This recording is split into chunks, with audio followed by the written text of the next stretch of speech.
everyone, so my name is Bree and this here is my service dog Dallas, if you don't already know. Today I am going to be sharing the top 10 most common things that service dog handlers hear when they go out in public. So let's get started. So number one is always going to be, can I pet your dog? Everybody wants to pet the service dog. Even when you tell them not to, sometimes they still pet your service dog.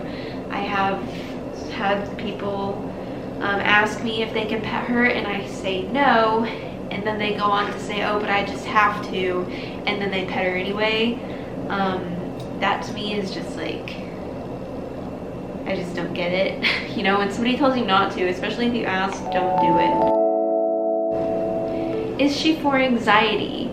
I think I get this question a lot because I don't look disabled and people can't tell by looking at me what's wrong with me.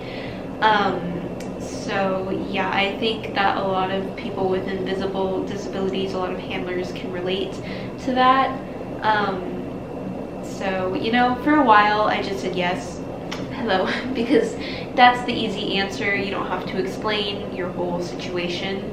But then I soon realized that when I did say yes, which was true, she does have tasks that help me with my anxiety, but she does do many other tasks for medical reasons, also for my POTS. But then they try to say that they have anxiety too, which I'm sure they do. Everyone does.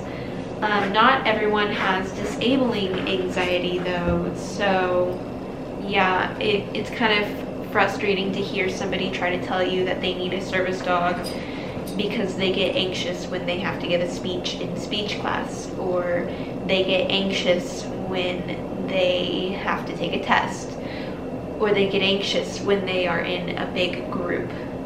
That's not disabling anxiety. That is normal, every day, every person has it, anxiety. So that kind of takes us into number 3, which is people asking, what's wrong with you? Why do you have a service dog? Which to me is a very invasive question. It's not very polite to just walk up to a complete stranger that you don't know in a grocery store and ask them to tell them, like, just asking them to tell you their medical history and why they need their service dog.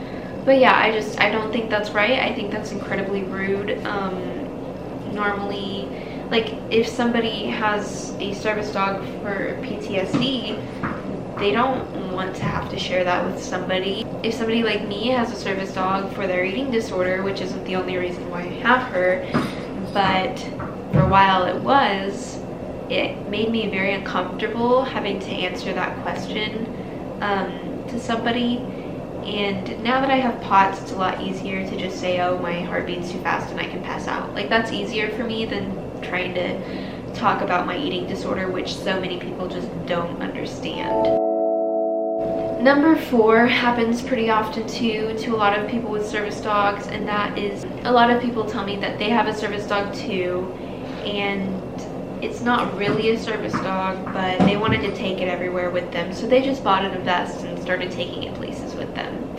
That happens a lot, and the sad thing is most people don't realize that that's really wrong, and they don't understand the consequences that come with that, whether it be consequences from the law, consequences where their dog embarrassed them terribly in a store because it had an accident or it freaked out about something, consequences where a child ran up and tried to pull your dog's tail, and since your dog's not properly trained to deal with that situation, it turns around and bites them since it's already in a stressful environment. Or maybe even the dog attacks another service dog that's in a store. That's horrible, and it happens all the time. It's happened many times to my friend. It's happened to Dallas. Yeah, it's not fun. Don't do that. If you do need a service dog, do it the right way. Don't just slap a vest on your dog. Just because somebody has a disability and they do need a service dog doesn't automatically make their dog a service dog. It has to go through the proper training to be a service dog. Number 5, people hear a lot is, oh my god, your dog's wearing shoes. Oh my god, that dog's wearing shoes. Everyone look, it's wearing shoes. My dog does wear shoes sometimes when it's hot outside and the pavement is too hot for her to walk on. A lot of people think that dogs can't burn their feet because they have those padded paws, but that's not true. Dogs can burn their feet, they just can't tell you that their feet are burning. Some dogs do have injuries from burned feet, blisters, blood. Dallas, I have seen her before just start picking her feet up because the ground's super hot. So yeah, it's definitely a good thing for service dogs to wear shoes when it's hot outside. And even when it's cold outside, if there's salt on the ground, the salt can chemically burn their feet, so just be careful with that. Even though it's not hot, there's like still dangers that can hurt their feet.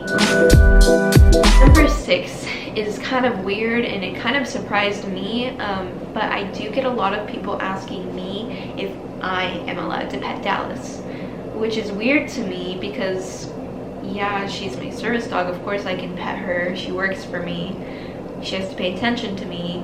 But then I can kind of understand it because if they're not allowed to pet her because they can distract it, I can see why they would think that I'm not allowed to pet or distract her either.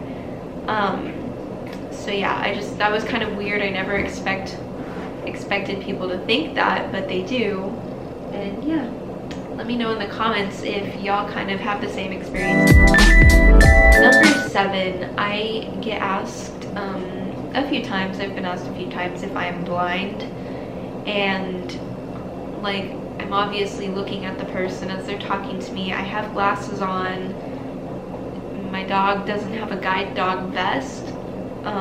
But you know, I don't know. I think some people just think that the only service dogs are guide dogs, which isn't true. Actually, I think guide dogs are like the most commonly known service dog, but I think they're the least common of service dogs. There aren't very many guide dogs in the world. There are a ton of other kinds of service dogs, more than guide dogs. So yeah, now you know that.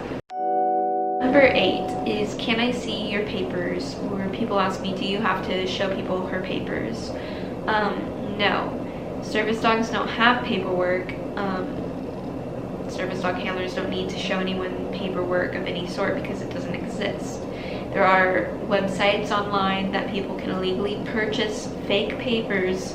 They spend money and they get scammed. They get sent these papers in the mail, and these papers have no legal standing in America. They mean nothing. They don't give your dog public access. They don't make your dog a service dog. All they do is cause problems for me because now these people are showing everyone their papers, so they expect to see them from me, and then they won't let me into their store when I don't have my papers, even though my service dog is acting 100 times better than the other dog was because it wasn't trained. Number 9, I have had plenty of people ask me if my dog bites, and you know what's kind of weird about this is, like, people will ask, oh, does it bite or is she friendly? And I think, like, I'll say, yeah, she's friendly, or no, she doesn't bite, and then they automatically go into pet her. Like, I just don't get that. Asking somebody if their dog bites isn't a free pass to pet them if they say no. Like, you still have to ask if you can pet them.